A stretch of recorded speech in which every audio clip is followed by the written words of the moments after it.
The country club lawn stretched out like an emerald carpet under the July sun, dotted with white tents and approximately 200 family members celebrating the Patterson family annual reunion.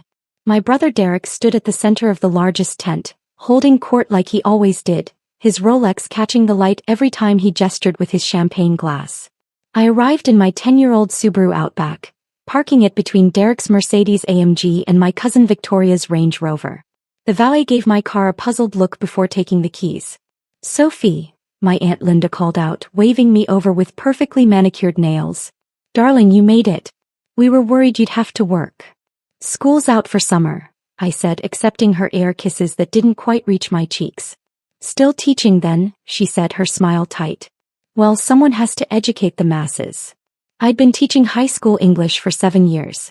My aunt had been living off the family trust for 32. Derek spotted me and immediately raised his voice so everyone could hear. Well, look who finally showed up. Did the Subaru make it all the way from your side of town?" Laughter rippled through the crowd. About 40 people turned to look at me. "The car runs fine," I said quietly, accepting a glass of water from a passing server. My cousin Brandon, Derek's longtime enabler, chimed in. "Dude, I thought trust fund kids were supposed to be rich. What happened to you?" "I live within my means," I said. Derek walked over, his expensive shoes crunching on the gravel path. "Within your means? Sophie, Grandpa left all of us set for life.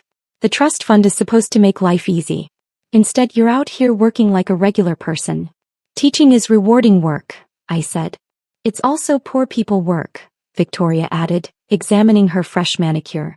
"No offense, but you could be doing literally anything else. You have a trust fund." My Uncle Richard joined the growing circle around me. Sophie's always been the odd one out. While the rest of us understood that the Patterson name means something, she decided to slum it with public school teachers. "I teach at a public school," I confirmed. "The kids are wonderful." Derek laughed louder. "Can't even afford a decent car, some trust fund kid. What are you driving, a 2015? 2014? 2016, I said. "Jesus Christ," Brandon said, shaking his head. "I change cars more often than that. You can just buy a new one, right? The trust fund pays out quarterly." "I'm aware of the distribution schedule," I said. My grandmother Margaret approached, leaning on her cane but still formidable in her designer outfit. "Sophie, dear, your brother makes a valid point. You're 29 years old and living like you're struggling. It reflects poorly on the family." "I'm comfortable, grandmother," I said. "Comfortable is for people without options," she said. "You have options. The Patterson Trust was established specifically so none of our family would ever have to struggle or work ordinary jobs. Your grandfather would be disappointed."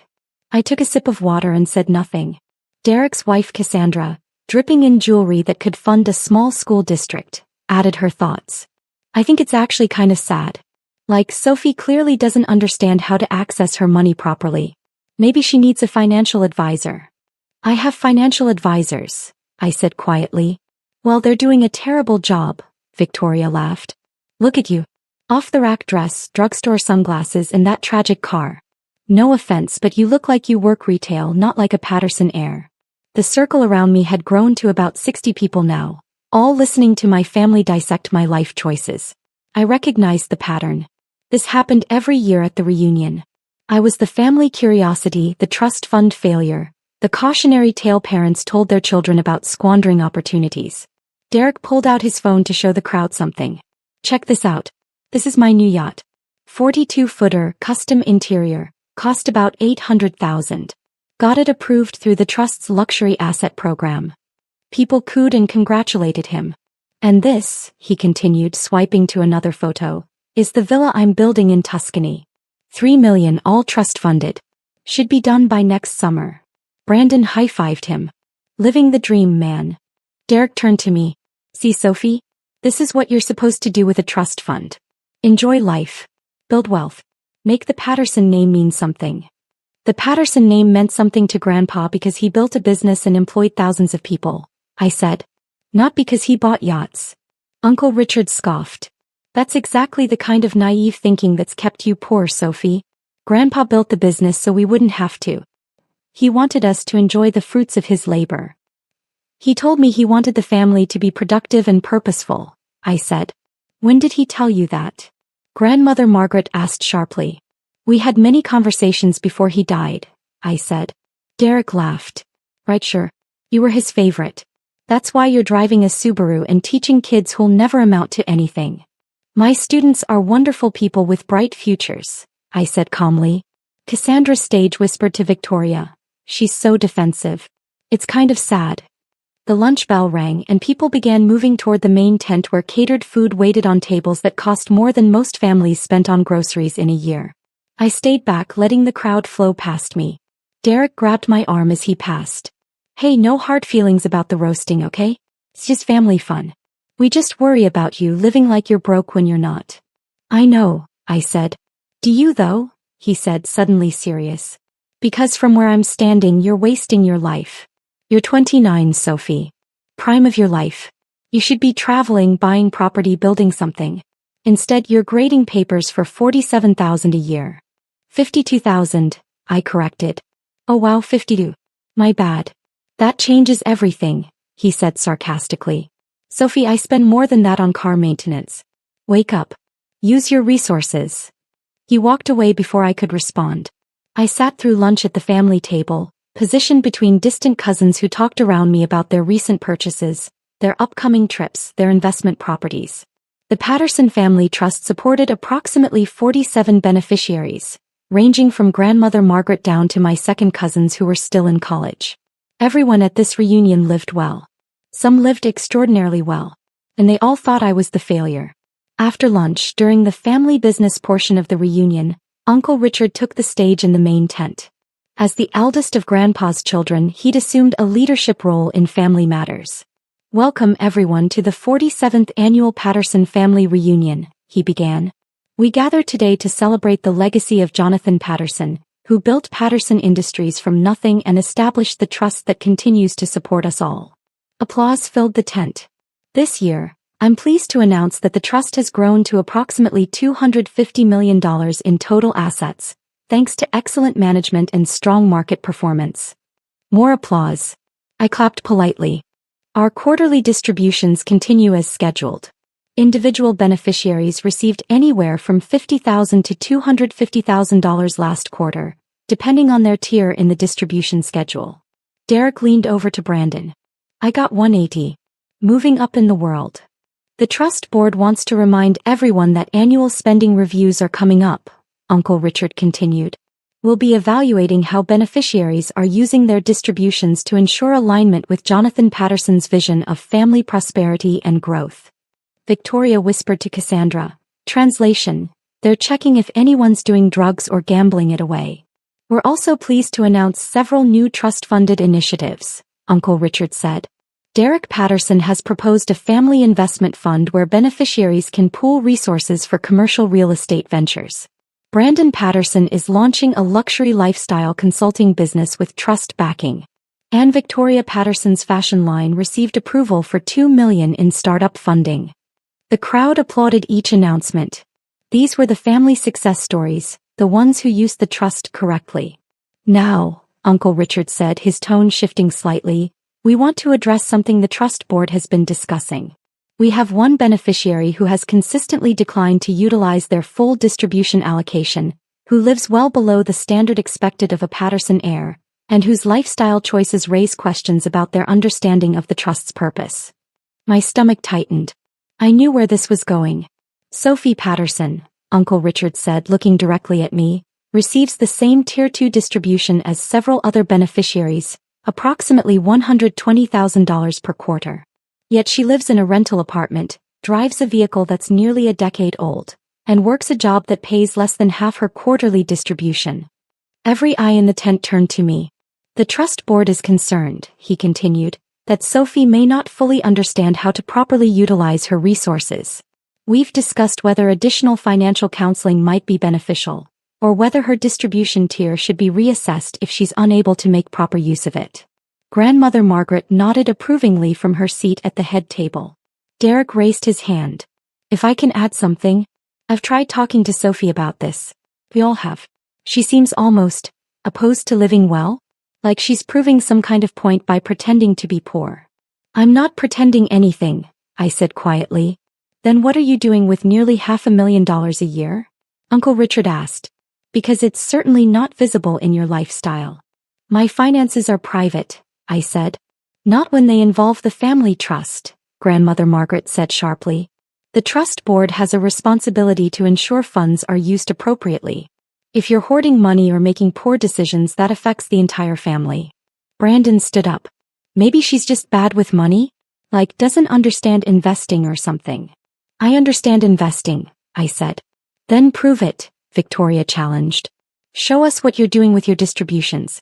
Because from here it looks like absolutely nothing. The crowd murmured in agreement. I felt my phone buzz in my pocket but ignored it. Uncle Richard seemed to make a decision. Sophie, the trust board is formally requesting a full accounting of your distributions over the past 7 years. We need to understand where the money is going and ensure it's being used in accordance with trust guidelines. The trust guidelines don't dictate lifestyle choices, I said calmly. No, but they do require beneficiaries to uphold the Patterson family reputation and standards, Grandmother Margaret said. You're an embarrassment, dear. Brilliant in your own way, I'm sure, but an embarrassment nonetheless. My phone buzzed again. Then again. I pulled it out and glanced at the screen. 3 messages from Harrison Chin, senior partner at Chin & Associates, the law firm that managed the Patterson Family Trust. The messages simply said, "Call me immediately." "Excuse me," I said, standing up. "I need to take this call." Derek called after me. Running away from the conversation? Typical. I walked out of the tent and into the relative quiet of the country club's garden area. I dialed Harrison's number. "Sophie," he answered immediately. "I've been trying to reach you." "Where are you?" "At the family reunion." "What's wrong?" "Nothing's wrong exactly, but we have a situation. Several of your family members have contacted our office demanding financial audits, questioning your competency, and asking about redistribution of your tier allocation." I just sat through Uncle Richard announcing that to the whole reunion, I said. Harrison was quiet for a moment. "Sophie, they don't know, do they?" "No. Don't you think 7 years is long enough to maintain this experiment?" "It was Grandpa's idea," I reminded him. "Jonathan has been gone for 8 years. You're not obligated to continue his social experiment." "I want to see how long it takes them to figure it out," I said. Harrison sighed. "They're demanding documentation. Financial records. They're threatening to take it to the full trust board." "Let them." "Sophie." "Harrison, they just spent an hour telling me I'm a trust fund failure who doesn't understand money." Derek showed off his $800,000 yacht. Victoria's getting $2 million for a fashion line. "They think I'm incompetent." "You're the opposite of incompetent," Harrison said. "You're the most financially sophisticated member of your family." "Then let's show them that," I said. "Schedule a full trust board meeting. Invite everyone who was just in that tent. Give them exactly what they asked for, a complete accounting." "When?" "Tomorrow. The reunion goes through the weekend. Everyone's already here." Harrison laughed quietly. "You're sure about this?" "Completely." "All right.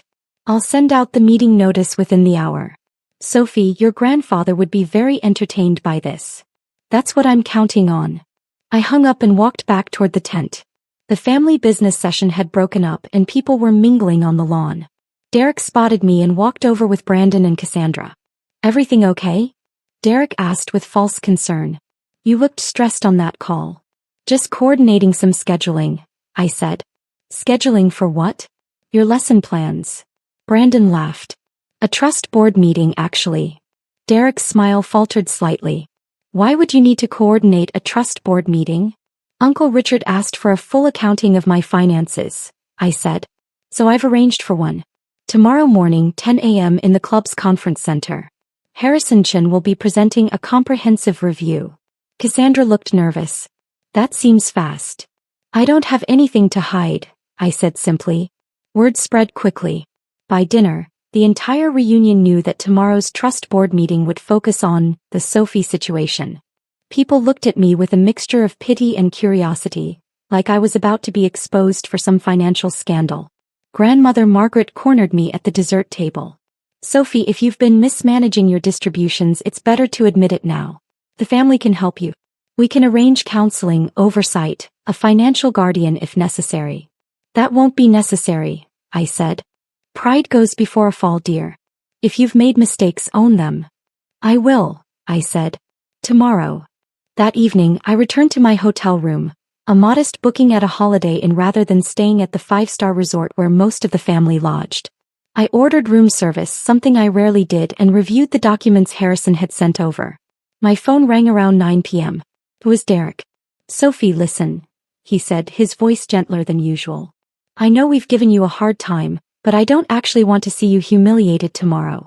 If you've screwed something up financially, maybe we can handle this privately. That's kind of you, I said. But I prefer transparency. There are going to be 40+ family members in that meeting. Plus lawyers and trust administrators. If you've done something stupid with your money, it's going to be public knowledge. I understand. Do you though? Because once this gets out, you can't take it back. The family will know. The lawyers will know. Everyone will know you couldn't handle your inheritance. Derek, why do you care so much? He was quiet for a moment. Because you're my sister. And even though you're weird about money and make bizarre life choices, I don't want to watch you get destroyed in a board meeting. I appreciate that, I said genuinely. But I'll be fine. Sophie. Trust me, I said. Tomorrow will be enlightening for everyone. I hung up and tried to sleep, though adrenaline made it difficult. For 7 years I'd maintained this carefully constructed image. The trust fund failure, the family disappointment, the one who didn't understand how to be wealthy. I'd driven old cars, lived in modest apartments, dressed simply and worked a middle-class job. And the entire time I'd been managing the very trust fund they all depended on. The conference center at the country club was designed for corporate events and large meetings. Floor-to-ceiling windows overlooked the golf course. A massive table dominated the center of the room, surrounded by leather chairs. By 9:45 the room was packed. All 47 trust beneficiaries had shown up, along with their spouses and adult children. People lined the walls when the chairs ran out. Harrison Chin arrived at 9:50 with 2 associates, each carrying boxes of documents. Behind them came Margaret Foster, the trust's senior accountant, and David Kim, the investment manager. I arrived last at 9:58, still dressed simply in slacks and a blouse from Target. The crowd parted to let me through to a seat near the front. Derek leaned over. Last chance to back out. I'm good, I said. At exactly 10 a.m. Harrison stood up and moved to the head of the table. Good morning, everyone. Thank you for attending this emergency trust board meeting. We're here at the request of several family members to conduct a comprehensive financial review of Sophie Patterson's trust distributions and spending patterns. Uncle Richard nodded approvingly. It's about time. Before we begin, Harrison continued, I need to provide some context about the Patterson family trust structure. This is information that some of you may not be fully aware of. He pulled up a presentation on the large screen at the front of the room. The Patterson Family Trust was established in 2015 by Jonathan Patterson, 2 years before his death. The trust contains approximately $250 million in assets, as was mentioned yesterday. People nodded. This was all familiar information. The trust is structured with several tiers of beneficiaries, Harrison continued. Tier 1 beneficiaries receive up to $250,000 quarterly. Tier 2 beneficiaries receive up to $150,000 quarterly. Tier 3 beneficiaries receive up to $75,000 quarterly. We know all this, Victoria said impatiently. Can we get to Sophie's financial mess? We will, Harrison said. But first I need to explain something crucial about how the trust operates. While you all receive distributions, the trust itself is controlled by a single trustee who has complete authority over all trust assets, investment decisions and distribution approvals. The room went very quiet. That trustee, Harrison said, is Sophie Patterson. For approximately 5 seconds, nobody moved or spoke. Then Derek laughed nervously. That's not possible. Sophie's a teacher. Sophie is a teacher, Harrison confirmed. She's also the sole trustee of the Patterson Family Trust and has been since its inception in 2015. Grandmother Margaret gripped her cane. That's absurd. Sophie was 22 years old when the trust was established. 21 actually, Margaret Foster, the accountant, said. She was finishing her MBA at Wharton with a specialization in fiduciary management when Jonathan approached her about the position. MBA. Brandon said. Sophie has an MBA? From Wharton, Harrison repeated. Graduated top of her class. She also has a bachelor's in education which she uses for her teaching career. Victoria stood up. This is insane. We've been getting distributions for 7 years. Someone would have told us. Jonathan specifically requested that Sophie's role remain confidential, Harrison said. He wanted to observe how the family would function without knowing who held actual control. He viewed it as a long-term study of character and values. David Kim, the investment manager, stepped forward. I work directly with Sophie on all investment strategies for the trust. She reviews every major decision, approves all distributions, and has grown the trust from approximately $140 million to its current value through careful asset management. The number hit the room like a physical force. She's grown it by $110 million? Uncle Richard said weakly. Through a combination of strategic investments, real estate acquisitions and market timing, David confirmed. Sophie is exceptionally skilled at financial management. Cassandra looked like she might faint. The yacht Derek bought. Sophie approved that. Every purchase over $25,000 requires trustee approval, Harrison said.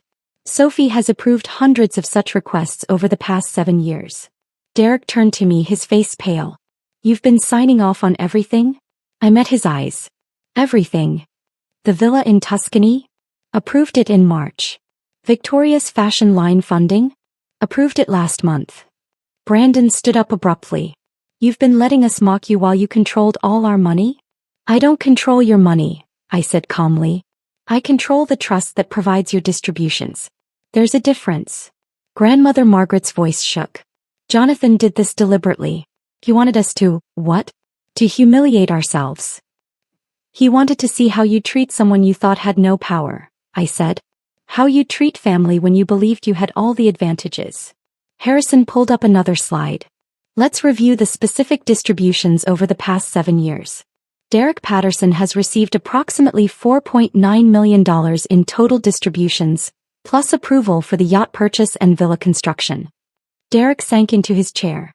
Brandon Patterson has received approximately $3.8 million, plus funding for 3 failed business ventures.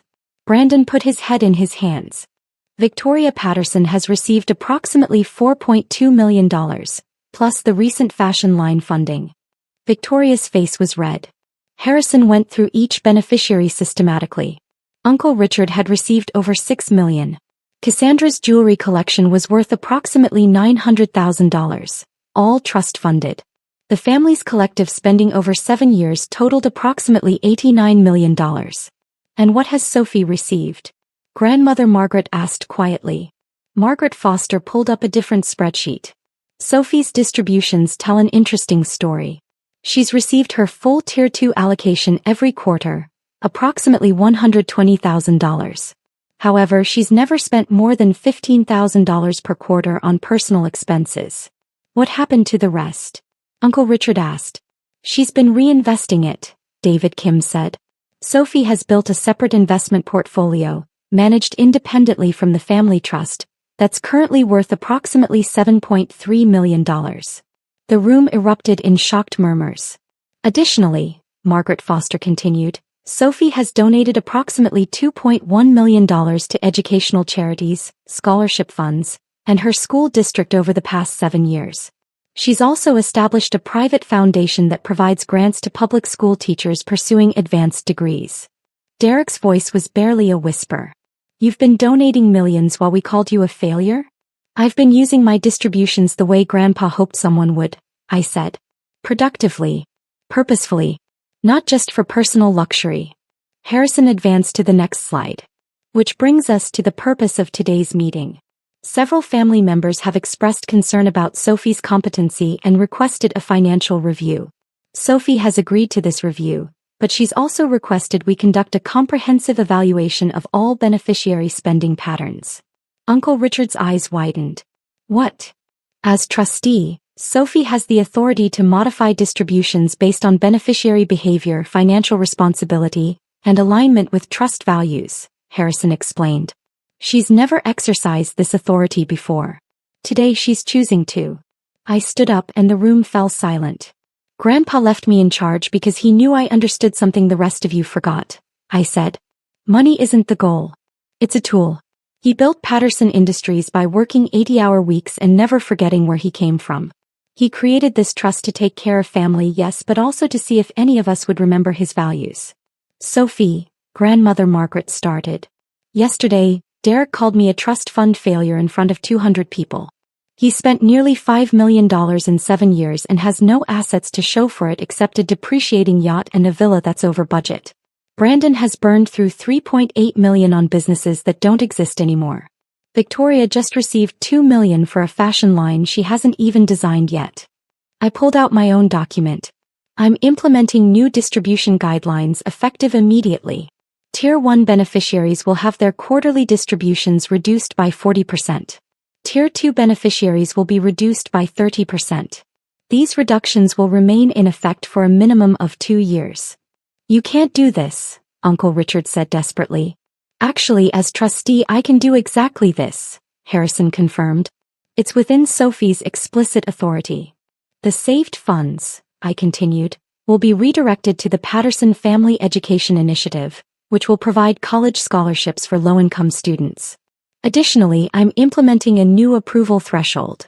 Any purchase over $10,000 now requires detailed justification and demonstrated financial responsibility.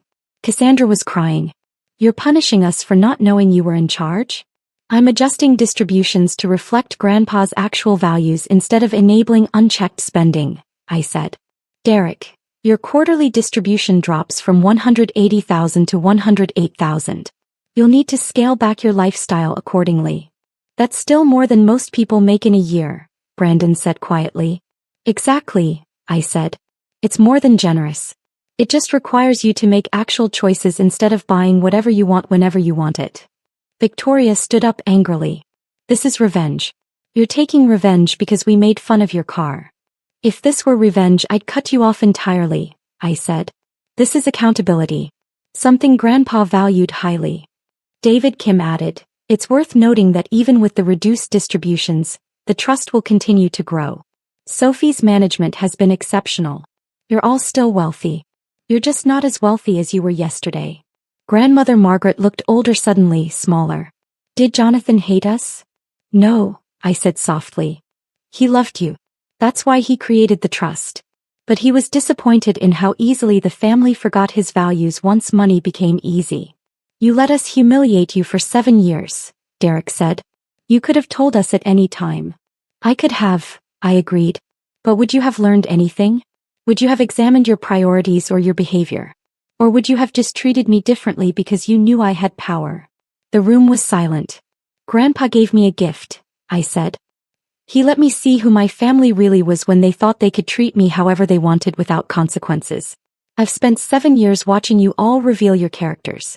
Some of what I saw was disappointing. Some of it was heartbreaking. And some of it? Uncle Richard asked. Some of you have shown genuine kindness when you thought it didn't benefit you at all, I said. Aunt Linda always asks about my students. Cousin Jennifer volunteers at my school twice a month. Brandon's son writes me letters about the books I recommend. Those things matter more than any of you realize. Harrison cleared his throat. The new distribution guidelines will be implemented at the next quarterly distribution. You'll all receive detailed documentation of the changes. Sophie has also requested that we schedule annual financial responsibility reviews for all beneficiaries. This means our spending will be monitored? Victoria asked. It means the trust will finally operate the way it was intended to, Margaret Foster said. With oversight, accountability, and purpose. People began standing up, some angry, some shocked, some simply stunned. Derek approached me slowly. I don't know what to say, he admitted. You don't have to say anything right now, I said. I've been such an ass to you. For years. And you could have crushed me at any point. Yes. Why didn't you? Because you're my brother. And because I kept hoping you'd figure out on your own that the way you were living wasn't making you happy. Derek looked down. The yacht doesn't make me happy. Neither does the villa. I thought it would, but it doesn't. Things rarely do, I said. Cassandra joined us, mascara streaked down her face. Sophie, I'm so sorry. I've said terrible things about you. I thought you were pathetic. I know. I'm the pathetic one, she said. I've spent years shopping and spending and trying to impress people who don't matter. while you were building something meaningful. Uncle Richard approached next, and then Victoria, and then others. One by one, family members who'd mocked me yesterday offered apologies today. Some were genuine. Some were clearly motivated by fear of further distribution cuts. I accepted them all with the same calm I'd maintained for 7 years. Grandmother Margaret was the last to approach. She leaned heavily on her cane, looking every bit of her 86 years. "Your grandfather was a clever man," she said. "Cleverer than I gave him credit for." "He was wise," I said. "He chose well when he chose you." "I'm sorry I didn't see it." "You see it now," I said. "That's what matters." She touched my cheek gently, the first genuinely affectionate gesture she'd shown me in years. "I've wasted a lot of money on things that don't matter. You have time to change that." "At 86? You have time," I repeated. As the meeting broke up, Harrison pulled me aside. "That was well executed. Your grandfather would be impressed." "I hope so." "What now?" "Now I go back to teaching," I said. "The trust will continue operating under the new guidelines. People will adjust. Some will be angry for a while, but they'll all be better for it eventually." "You're not worried about the anger?" "Grandpa warned me there would be anger when the truth came out. He said it was worth it if it prompted real change." David Kim joined us. "Sophie, I have to ask, why did you wait 7 years? Why not reveal your role earlier?"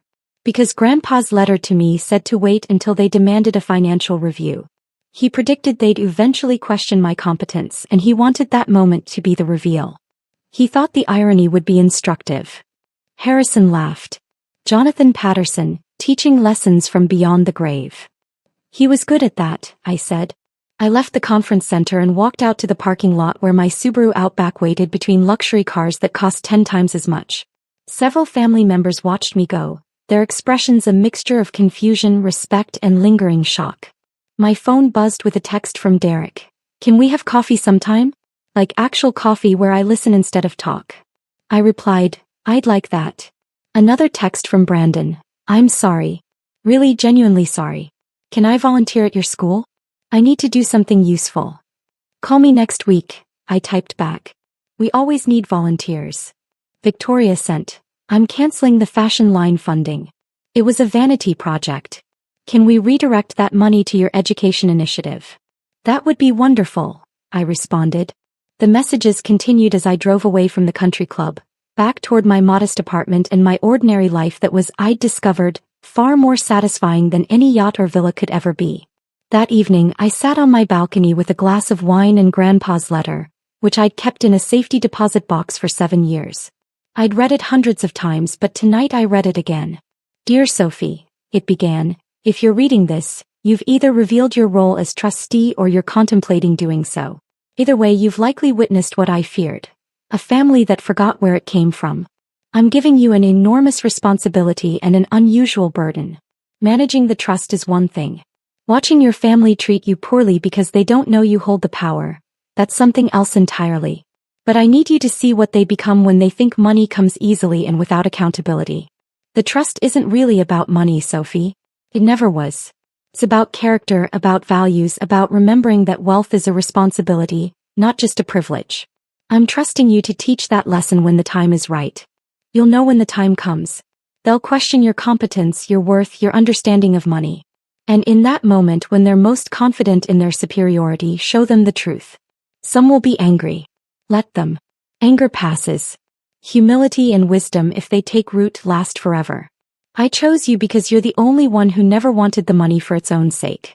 You wanted purpose, meaning, impact. You understood that money is just a tool, and the question isn't how much you have but what you do with it. Take care of the family, Sophie. But don't let them destroy themselves with wealth. Sometimes the greatest kindness is limiting access to things that harm us. Love, Grandpa. I folded the letter carefully and looked out over the city. Somewhere out there, Derek was probably researching yacht resale values. Victoria was canceling fashion line meetings. Brandon was Googling how to volunteer at schools. The family was being forced, perhaps for the first time in years, to reconsider what actually mattered. It wouldn't be easy. Change never was. Some family members would resent the new restrictions. Others would push back against oversight. A few might even challenge my authority legally, though Harrison had assured me the trust documents were ironclad. But others, like Derek in his text, like Victoria redirecting her funding, like Brandon wanting to volunteer, would use this moment to become better versions of themselves. That was what Grandpa had hoped for. Not punishment but transformation. Not revenge but redemption. My phone buzzed one more time. A text from a number I didn't recognize.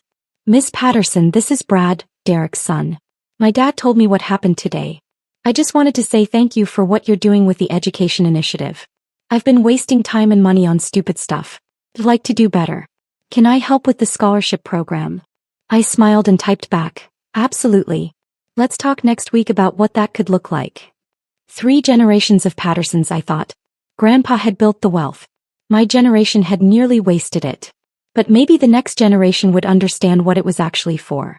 I finished my wine as the sun set over the city, painting the sky in shades of gold and pink. My Subaru was parked in its usual spot below. My apartment was small but comfortable. My teacher's salary was enough for my needs. And my $7.3 million investment portfolio, built slowly and deliberately, was there not because I needed it, but because I'd managed my resources responsibly. Tomorrow I'd go back to school, back to teaching teenagers about literature and critical thinking and the importance of character. Some of my students would become wealthy. Most wouldn't. All of them would need to understand that success wasn't measured in quarterly distributions or luxury purchases. My family had learned that lesson the hard way today. They'd called me a trust fund failure while I managed their entire financial future. They'd mocked my modest car while driving vehicles I'd approved them to purchase. They'd questioned my competence while I grew their inheritance by over $100 million. The irony was, as Grandpa had predicted, instructive. And now came the harder part, helping them understand that the real failure wasn't living modestly despite having wealth. It was having wealth and forgetting how to live meaningfully. That lesson would take more than one shocking trust board meeting. It would take years of consistent guidance, careful oversight, and patient teaching. Good thing I was a teacher. And good thing Grandpa had given me the authority to grade their financial responsibility just as rigorously as I graded my students' essays. Some of them would fail at first. But with time, support, and accountability, I believed most of them could improve. Because that's what education was about, whether in a classroom or a trust fund board meeting. Helping people become better versions of themselves. Even when they didn't know they needed the lesson. Especially then.